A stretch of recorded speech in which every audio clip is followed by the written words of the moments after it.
derailed your whole 450 career up until this point. So I guess in 2016 you're looking forward to getting a full season under your belt and actually showing what you can do. Yeah, massively. You know, since I've been in the 450, it's just been plagued with injuries, so that has not been good at all. You know, my speed's been good in the 450. I've shown that, and I've proved that I can win, and I can, you know, be at the front battling with them boys. But you know, unfortunately, the injuries have put a stop to that, and put a stop to even being in contention of a championship. So yeah, I'm going to try and just have a good winter. I'm not doing arena cross. I'm just going to try and, you know, settle in and just have a good winter and just at least go into the year healthy. You know, I want to start it off, you know, like I finished off on a Honda. I was winning, and I think that's where I can be. And you know, I don't think I've showed any of my potential on a 450 yet. So. And obviously, new deal now with Geartech Yamaha. Yeah.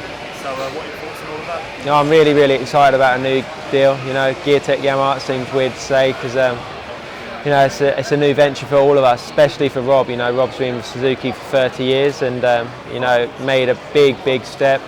And you know, a lot of it, he didn't just do it because he wanted to do it. You know, he really took me into account. Like, he wouldn't have done it without, you know, me. Like saying yes, let's go with it. And you know, I think it's an awesome thing for him, and it's a massive change. So it's going to be a lot of work from all of us, which is nice as well, because we can all sort of work as a team and make it to what I know it will become. And they do an awesome job with everything they do. So they're going to put 110% into bikes, and I know when we sit on that line at the first British Championship next year, we'll be more than ready to go.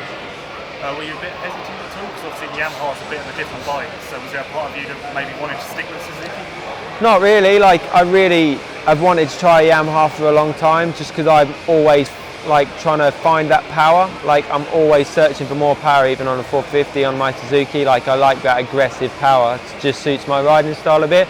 So to be fair, I haven't even ridden the Yamaha yet. So you know, hopefully when I get on it, I'll like it. I need to now, but you know, I'm sure I will. Like, the power seems awesome, and you know, I'm really excited for a new challenge as well. I like challenges, so I'm really happy and excited to get riding it. And when do you start with a new bike then? And what's sort of your schedule through the winter? I'm going to have a little bit of time off now, like just to rest my leg. I've been resting it since the end of the year anyway, since the last race. Haven't sat on a bike and set from breakers. So now I'm just going to have a little operation to take a screw out, which is causing me a bit of trouble. It's just rubbing on the tendon. So he said it's like a 15-minute operation. It's nothing really.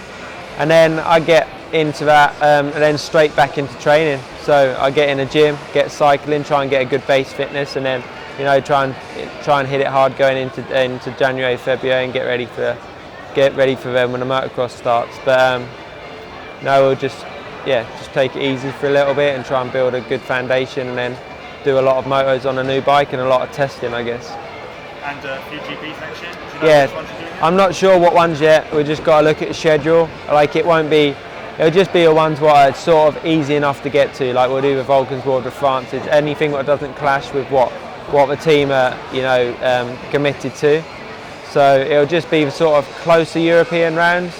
Won't be like the Latvia or Sweden. It might, you know, it depends how we're doing. I think if we're doing good, then we can do maybe some more. But you know, I definitely want to do the GPs, and I think it's a massive advantage racing them. You know. Are you going to be putting a lot of weight into sort of the results you get there, or are you sort of going to go there just to enjoy the experience and see what's all about? I am, and I'm not. You know, I've done GPs before, and I know what is expected at GPs. And there's no point going there unless you're going to do good. Like, I'm not just going there to make the numbers up. You know, I want to be back doing GPs, and I want to, you know, prove that I can run with them boys. So I will be going there, not with pressure, I guess, from the team or anyone, but going there wanting to do good. You know, like I said, I'm not going there to make the numbers up. If I'm doing a GPs, I'm going to be 100% ready to race 30 minutes plus 2 laps you know, flat out. So I'll be ready for it next year, so I'll be preparing differently to what I have this year. Like, I've not been preparing for GPs this year, so it'll be nice to be able to, you know, prepare to race them long motos again. And you feel like you have unfinished business in MXGP, and that's ultimately where you want to get back to? Yeah, massively. Like I said, I don't think I've proved anything I can on a 450 yet. So ultimately, I want to be back at the MXGP, you know, racing the best guys in the world, and that's where I feel like I should be. So I'm going to do everything I can to do that, and the team know that I want to ultimately be back in GPs, and they're really helping me to do that. And if we can go with my team, then I'm more than happy to do that. Like they've put a lot of time and effort into me, and I want to repay them. So.